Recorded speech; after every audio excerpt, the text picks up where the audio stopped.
Toledo, essa semana o UOL está dando uma série de reportagens assinadas pelo Thiago Mali e pela Júlia Afonso, mostrando como o lobby opera no Congresso Nacional. Então, são mais de 2.000 projetos escritos por representantes de interesses privados, empresariais ou de entidades setoriais, né? Sobretudo.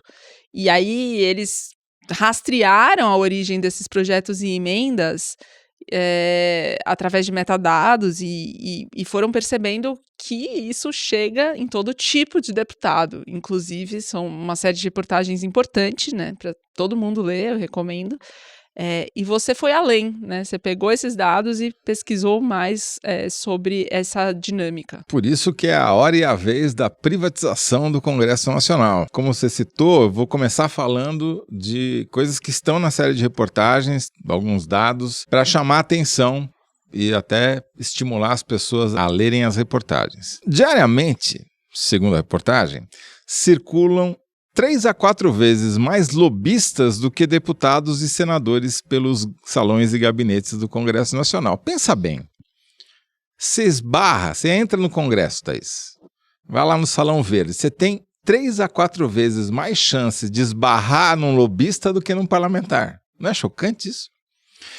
Eu achei. E um parênteses, né? O lobby não é ilegal. Não. O lobby é permitido, mas não foi regulamentado, não tem transparência. Então é uma atividade que corre um pouco livre demais. Eles se organizaram, criaram uma associação, claro que não chama Associação dos Lobistas, mas tem lá um nome bonito, mas enfim, designa isso. Foi muito bom que eles tivessem feito isso, porque a própria associação é quem faz essa estimativa, né, de que tem pelo menos 1.500 lobistas circulando todo dia no Congresso. E eles também têm os dados da evolução dos afiliados à associação. E nos últimos 2 anos cresceu 46%. Quer dizer, não só é uma atividade muito ampla e lucrativa, como ela está em franco crescimento. O que cresceu 46% nos últimos 2 anos em termos de ocupação? Pouquíssimas coisas, né? Mas mesmo 1.500 é subestimado, porque segundo a associação, só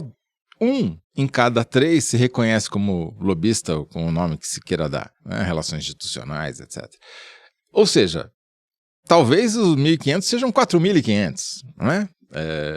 Mas vamos trabalhar com os números que a gente tem. E quem são esses lobistas? São principalmente consultores e advogados de escritórios que representam empresas ou associações empresariais. E, muito mais raramente, sindicatos ou organizações da sociedade civil. Eventualmente, podem ser também os próprios diretores, né, gente mais qualificada do ponto de vista hierárquico, das próprias empresas, que já fazem essa relação direta sem precisar de intermediários. E o que eles fazem? Basicamente, eles fazem pressão para aprovar leis, para alterar medidas provisórias, ou seja, você já pega carona em alguma coisa que esteja tramitando lá para colocar um jabuti, e para convocar eles próprios, ou os representantes, porta-vozes das empresas que os contratam para fazer esse serviço, para prestarem depoimentos nas comissões da Câmara e do Senado. Então, para dar voz e aumentar a pressão. Eles atuam nos corredores, nos gabinetes, nos salões, mas não só. A reportagem menciona isso, não detalhadamente, mas eu achei muito interessante e importante de falar, porque talvez, além desses 1.500 que você cruza lá no Congresso, vai ter muito mais deles operando em coquetéis, congressos, seminários, restaurantes, porque eles até preferem operar nesse ambiente em que tem bebida alcoólica, porque isso serve de lubrificante social, né, na relação com os parlamentares, e os caras estão mais desarmados na hora que vão recebê-los. Então é muito comum você ver esses caras em restaurantes chiques ou caros em Brasília, onde os parlamentares frequentam, né? Eles atuam principalmente de terça a quinta, que é quando os deputados estão lá, mas eles trabalham período integral, porque eles têm que escrever milhares de documentos, em geral ou projetos de lei, ou emendas a projetos de lei, ou emendas a medidas provisórias, que vão ser entregues nos gabinetes dos deputados e, incrivelmente, como a reportagem demonstrou, vão ser incorporados pelos gabinetes. Porque o que é chocante não é o cara receber um lobista, que faz, como disse o Hugo Motta, faz parte da atividade parlamentar ouvir a sociedade. 100% de acordo. Agora, não faz parte da atividade do deputado pegar um documento de Word que ele recebeu e não se dá o trabalho nem de copiar e colar em outro documento de Word. Ele pega aquele documento de Word e encaminha para a mesa da Câmara, dizendo, olha, quero fazer essa emenda aqui. Esse emenda. É o meu, põe lá o nome dele e o documento tem lá nos metadados, né, que são aqueles dados que ficam dentro do documento, que são uma espécie de rastro que ele deixa, o nome do lobista ou da lobista que escreveu aquele documento. E foi assim que o Thiago conseguiu levantar essa base de dados gigantesca de 300 mil documentos. Claro, isso daí é a ponta do iceberg. 2.000 foram os que esqueceram de apagar o nome. Imagina quantos outros milhares não tem que o cara se deu o trabalho de... E com o detalhe, Toledo, de que tem emendas ou projetos que são encaminhados idênticos por mais de um deputado ou senador. Esse foi outro método que eles usaram, o Thiago usou, que era pegar o texto de um projeto e sair procurando, né, ipsis literis, e encontrou um monte, quer dizer... Eles tentam de várias maneiras. Se colar, colou 3, melhor. Vai assim, a nossa probabilidade aumenta. Vamos pegar um exemplo prático, tá? Pegar um caso aqui. Em 2021, uma advogada lobista do setor de apostas de cota fixa, que é o nome técnico para as bets, que é aquele tipo de aposta em que você sabe quanto você vai ganhar antes de apostar. Concorrendo a 1 milhão, aí você faz apostas. Vou ganhar 10 vezes o valor que eu apostei, né? Você já sabe a priori o quanto vai ser o prêmio. Ela fez uma rodada por vários gabinetes em Brasília e, inclusive, do Hugo Motta. Em 2021. Em 2021, não era presidente da Câmara ainda, obviamente, era governo Bolsonaro. O Brasil estava saindo da pandemia. E estava tramitando no Congresso uma medida provisória do governo Bolsonaro que tratava de pandemia. Não tinha nada a ver com bet, absolutamente nada a ver com bet.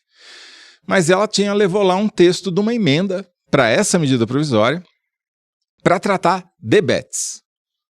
E o Hugo Motta achou bacana, achou legal, tão bacana que pegou na íntegra o próprio documento, nem copiou e colou, pegou o documento da advogada, botou o nomezinho dele lá e apresentou a emenda àquela medida provisória, e a emenda foi aprovada, foi a sanção do Bolsonaro. O que previa essa emenda?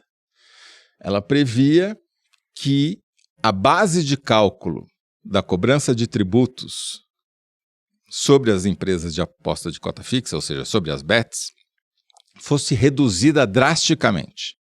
Em vez de você calcular o valor dos tributos sobre o faturamento dessas empresas, você ia cobrar exclusivamente sobre uma sigla que eu me recuso a usar, porque ela é em inglês, mas virou padrão, inclusive no Brasil, é o lucro líquido dessa empresa. Você pega tudo que foi apostado, portanto, que aquela empresa recebeu. Aí no Brasil, a legislação manda que essas empresas paguem em prêmio, ou seja, devolvam para o apostador, no mínimo 85% do que elas receberam. Então sobram 15%.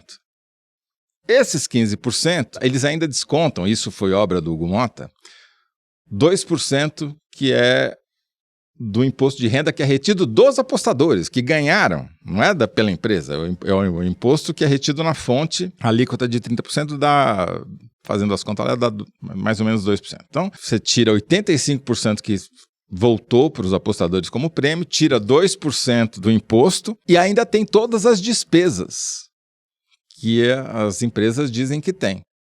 Então, a base de cálculo caiu 80%. É 80% menor. E também alterou o valor das alíquotas cobradas, porque uma parte vai para o Fundo Nacional de Segurança Pública, uma parte vai para a Previdência, outra parte vai para não sei aonde. Todas essas alíquotas foram enxugadas, de modo que as bets ficaram tributadas graças a esse jabuti, porque é um jabuti, né? Quando você coloca uma emenda num negócio para tratar de pandemia, para falar de bet, Eu falo, bom, como é que esse negócio veio parar aqui, né? Como é que esse jabuti subiu na árvore? É porque alguém colocou. No caso, a mão foi do Hugo Motta, por interesse das bets. Exclusivamente das bets. Não tem mais ninguém que ganha com isso, a não ser as próprias bets. Moral da história. O governo Bolsonaro foi muito mais benigno para as bets do que o Hugo Motta, porque eles simplesmente não cobraram imposto até durante 4 anos, e só no final do ano passado que o governo Lula conseguiu aprovar no Congresso uma legislação que permitisse a cobrança de impostos das bets. Então, não dá para dizer que nesse período as bets se beneficiaram dessa emenda na prática, porque simplesmente não tinham que cobrar, né? Não tinha cobrança nenhuma. Mas, a partir da aprovação dessa legislação no final do ano passado, começou a ter. E só esse ano, Thaís, eu fiz uma conta de jornalista, então você tem que dar um desconto, tá certo? Mas comparando o que eles teriam que pagar se prevalecesse a legislação anterior, antes do jabuti do Hugo Motta, com o que efetivamente vão pagar esse ano, é coisa de R$ 1 bilhão. Só esse ano. Bilhões de reais. Que não saiu do caixa das bets para os cofres públicos e, portanto, virou lucro das bets. Então, esse é o impacto de um jabuti, de um lobby, de uma lobista, de uma emenda. De uma emenda, entendeu? É disso que nós estamos falando. Por isso que é muito maior do que isso. Isso daqui é só para dar uma ordem de grandeza. Agora, Toledo, o que o Hugo Motta falou, e outros também, outros deputados questionados pelos repórteres, é que eles estão fazendo as atribuições do deputado, de um deputado, que é ouvir a sociedade, ouvir os setores, ouvir os agentes privados. Uma coisa que fica para ser esclarecida os deputados, eles têm um monte de assessor parlamentar, então tem gente que escreve projeto profissionalmente, é pago para isso, inclusive, né? Do seu, do meu e do nosso. Só que estão terceirizando, né? Privatizaram essa função. Esse que é o escândalo, na minha opinião. Porque se você pega o documento original, não mexe uma vírgula e assina como seu, que tipo de avaliação crítica você fez? Nenhuma. Você comprou do jeito que te venderam, né? Isso, para mim, não é ouvir a sociedade. Isso daí é fazer um favor, né? Um favor bilionário. E aí, Thaís, quem se beneficia disso? São poucas empresas. Tem menos de 100 empresas autorizadas a atuar nesse mercado no Brasil. Então nós estamos falando de bilhões e bilhões de reais divididos por menos de 100 empresas e, portanto, menos de 1.000 sócios que estão ganhando esses bilhões. E assim, e aí por acaso, uma das maiores empresas de bet do Brasil, a PixBet, é da Paraíba. Um dos sócios fundadores é um cara de uma cidadezinha chamada Serra Branca, que tem menos de 15 mil habitantes, que fica entre Patos, a cidade da família do nobre presidente da Câmara, e Campina Grande. Dessa cidadezinha, onde ele começou tendo um salão de sinuca, ele constituiu um patrimônio bilionário a ponto de lançar a Flabet, que é a bet do Flamengo. É tão grande que ele recebeu uma medalha da Câmara Municipal do Rio de Janeiro, a medalha Pedro Ernesto, pelos serviços prestados ao Flamengo. Ele cresceu muito. Alguns dos sócios da PixBet foram alvo de uma operação da Polícia Federal no mês passado, acusados de lavagem de dinheiro e evasão de divisas. E alguns desses sócios transitam pelo meio político nacional, mas principalmente da Paraíba. O noticiário local lá fala de uma reunião recente que houve agora durante o São João, em que um deles estava presente, numa reunião que estava o governador, o deputado estadual, o presidente da Assembleia e o Hugo Motta. Então, é um setor que atua muito fortemente nessa privatização do trabalho do Congresso, que está ganhando bilhões, concentrando dinheiro, tirando dinheiro de centenas de dezenas de milhões de apostadores, concentrando na mão de algumas poucas centenas, talvez milhares de donos, e que tem um poder de influência tão grande a ponto de o presidente da Câmara, tudo bem, não era o presidente na época, pegar um texto deles e transformar em projeto, em emenda e aprovar. Toledo é um poder e tanto, né? É isso aí. É isso Essa aí. foi a hora e a vez da privatização do Congresso Nacional.